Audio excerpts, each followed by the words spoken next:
जिथं 7 रांजणं वाल्या कोळ्याची रांजणं भरली माणसं मारून, एवढी माणसं त्यांनी आयुष्यात मारली, त्या वाल्या कोळ्याच्या त्या वाटेने नारद मुनी जात असताना वाल्या कोळीने त्यांच्या अंगावरही कुऱ्हाड उचलली, पण त्यांच्या डोळ्यात जराही मृत्यूचं भय दिसलं नाही.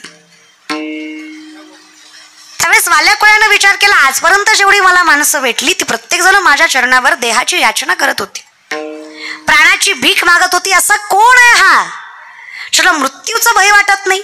ते म्हणे, का हो तुम्हाला मृत्यूचं भय वाटत नाही का? ते म्हणे, नामधारक आहेत आम्ही, आमच्यासाठी काळही घाबरतो.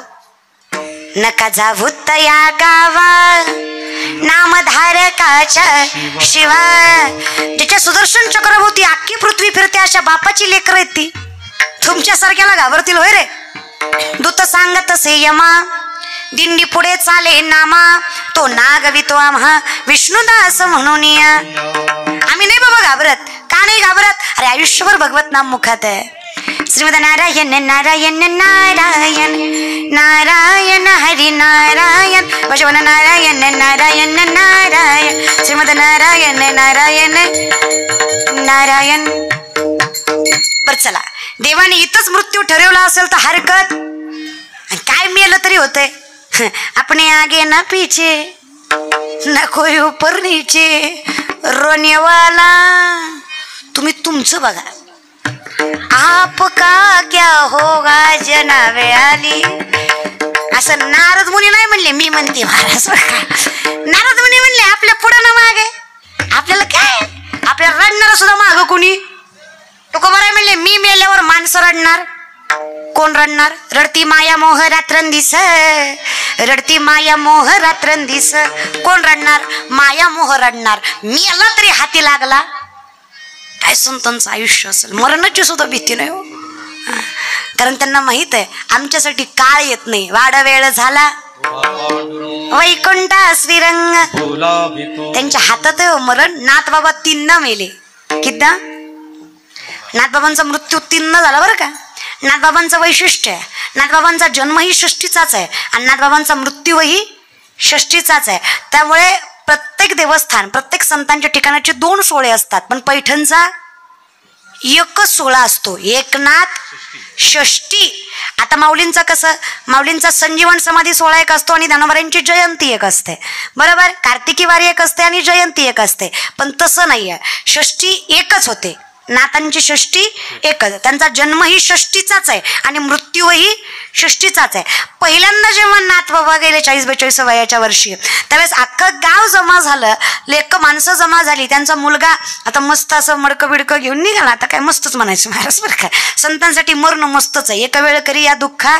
आणि माझी विनंती, माणसं मेल्यावर रडत जाऊ नका.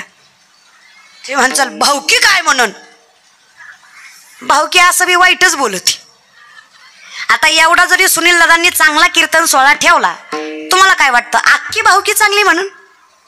2-4 तरी खौट बोलणारच. नाही त्याचं काय असतंय, हाय तर बाप सांभाळा नसेल, पण आता बघा पैशाचा उता आलाय, लोकाला दाखवायचंय म्हणून ठेवलंय. त्याचं काय, आपलंच बुंदी खाणार, आपल्याच कीर्तनाला येणार आणि मंडपाच्या बाहेर जाऊस तर आपलंच गुणगान गाणार. ही लोक आहेत दादा. मला विचारा, मला लय अनुभव आहे दादा. मला विचारा, लय लोक कीर्तन झाल्यावर म्हणणार, ताई काय कीर्तन केलं, एक शिल्पी द्या. फक्त कीर्तन झाल्यावर महाराजांसारखं आपली शिल्पी घेणार, आपला स्टेटस ठेवणार, आपल्या तोंडावर आपलंच गुणगान गाणार. आणि थोडे 4 पावलं पुढे गेले आणि कोणी म्हणलं की नाही शिल्लाताईचं कीर्तन गेलं, ती काय लय गुणाची बाई, तीच होती बिग बॉस मध्ये. हीच लोक होती, ही तीच लोक आहे ती जी तोंडावर म्हणतात ताई कीर्तन लय चांगलं केलं. या लोकाला गाडी आणलेली बी सांगायची नाही, हप्ते भरले नाही म्हणून बँकेने नेलेली बी सांगायची. कसं असतं, माय बाप आणलेला स्टेटस ठेवला की गेलेली त्याच्या आधी कळत असत. कमवायचं नाही असं. तुम्ही म्हणचाल परमार्थिक लोकांना काय पैसा गरजेचा आहे. नीट वारकरी संप्रदाय डोक्यात घ्या. अर्थ आणि काम कमावणं हे पुरुषार्थाचं लक्षण आहे.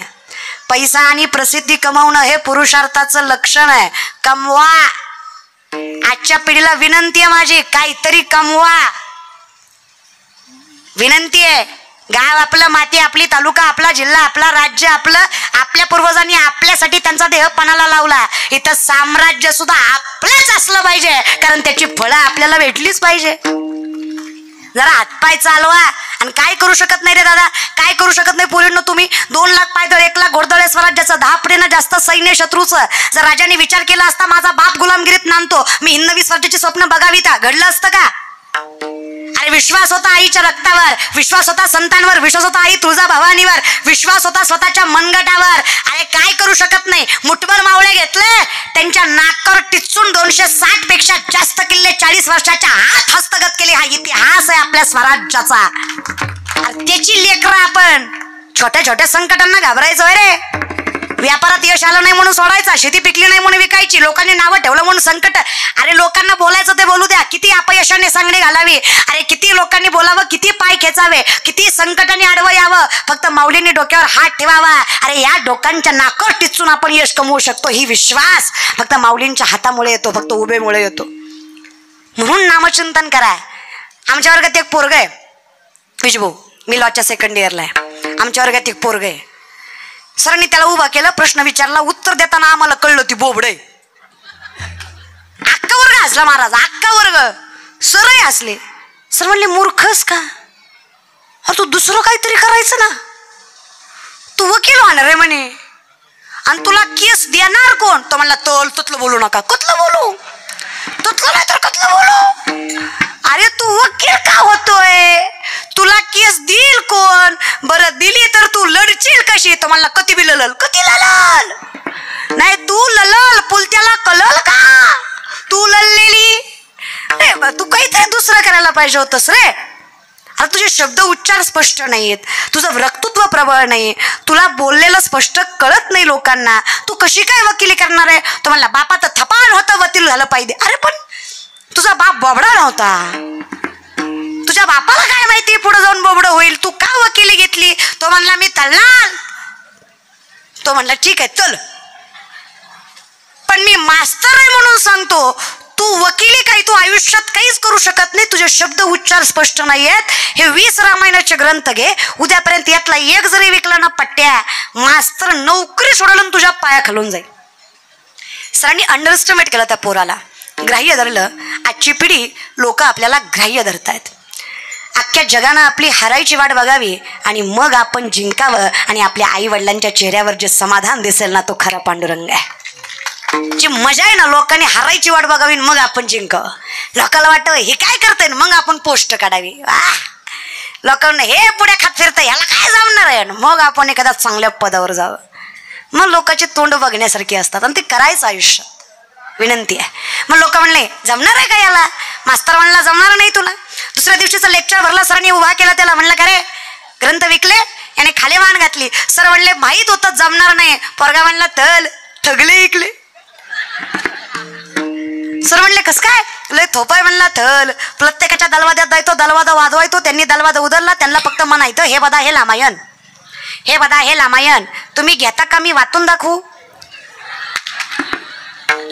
लोक म्हणले दिन होय पुढं, तुझ्याकडनं चित्र ऐकण्यापेक्षा घेतलेलं बरं. स्ट्रॅटर्जी रे, गणिमी का दुनिया झुकती है, झुकने वाला चाहिए. सगळं होतं रे, तर करून घेणारा पाहिजे. म्हणून विनंती आहे, आजच्या पिढीला साम्राज्य निर्माण करा, त्यासाठी नामस्मरणाशिवाय पर्याय नाही आहे. सकारात्मक भावण्यासाठी, पॉझिटिव्ह एनर्जीसाठी, आयुष्यात सुख समाधानासाठी. कारण तुम्ही फिजिकली किती सॅटिस्फॅक्शन मिळवाल, पण तुम्ही मेंटली आणि तुम्ही इमोशनली सॅटिस्फाईड व्हायचं असेल तर नामचिंतनाशिवाय पर्याय नाहीच आहे. म्हणून परमार्थ करा, म्हणून ज्ञानेश्वरी वाचा, म्हणून गाथा वाचा, म्हणून हरिपाठ करा. मग विचारलं आम्ही वाल्या कोळ्याला, आम्ही भीत नाही, त्याचं कारण ऐकायचं का तुला? आमच्या मुखात भगवंताचं नाम आहे, तो आम्हाला सांभाळणार आहे, त्याच्यामुळे घालून या भार राहिलो मी समाधानी आहे. कारण मला माहित आहे निरविले संती माझं देव माझं वाटोळं करणार नाही, हा माझा विश्वास आहे. म्हणून मी समाधानी आहे, मी जगाला घाबरत. असेल मरण तर येऊ दे, आणि नसेल तर देव येऊ देणार. ठरलंय ते ठरलंय, मग काय घाबरायचं? वाल्या कुळाला फार वाईट वाटलं, एवढी लोक आपल्याला घाबरतात, हे घाबरत नाही.